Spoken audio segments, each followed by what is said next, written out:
বন্ধু দেখো দেখো দেখো ওই সাইনবোর্ডটা কি নোংরা আর ময়লা হয়েছে। এটা কিসের সাইনবোর্ড? আসো তো দেখি। আমার ওহো, এটা তো অনেক ময়লা হয়ে গেছে, তাই না? হ্যাঁ, এটা তো বোঝাই যাচ্ছে না কিসের সাইনবোর্ড। বোঝাই যাচ্ছে না। তোমার হাতে সময় আছে? হ্যাঁ আমার হাতেও সময় আছে, আমরা 10 মিনিটে এটাকে পরিষ্কার করে দেই। হ্যাঁ ওকে, তাহলে চলো আমরা পরিষ্কারের ব্যবস্থা ঠিক করি। আছে, চলো।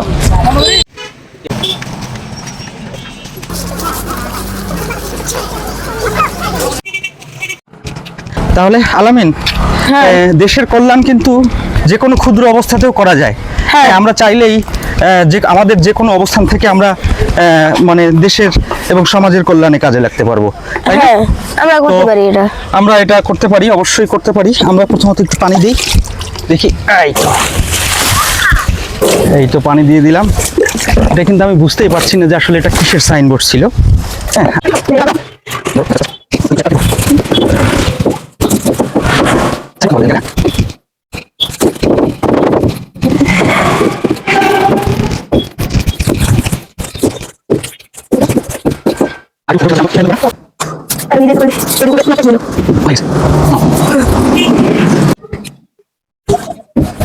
আলামিন, এটা কি ফুলফিল পরিষ্কার হবে বলে তোমার মনে হয় নতুনের মতো?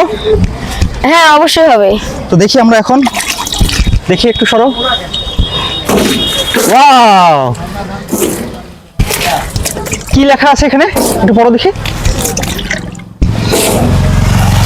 সরকারি তথ্য ও সেবা সম্পর্কে জানতে কল করুন 333 নাম্বারে। তারপর কি লেখা আছে? তথ্য ও সেবা 333 সব সময় প্রচারে উপজেলা প্রশাসন, নবাবগঞ্জ, দিনাজপুর, সহযোগিতা ইসলামী রিলিফ বাংলাদেশ। এখন কি নতুনের মতো লাগছে? হ্যাঁ, এখন নতুনের মতো লাগছে।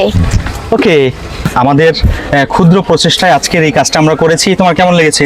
অনেক ভালো লেগেছে এই কাজটা করে। আমারও অনেক ভালো লেগেছে। দর্শক, আপনাদের কেমন লেগেছে অবশ্যই কমেন্ট করে জানিয়ে দেবেন। আজকে এ পর্যন্তই। আল্লাহ হাফেজ। আর আপনাদের সাথে ছিলাম আমি, তাজমিনুর রহমান। আমি আলামিন। ওকে।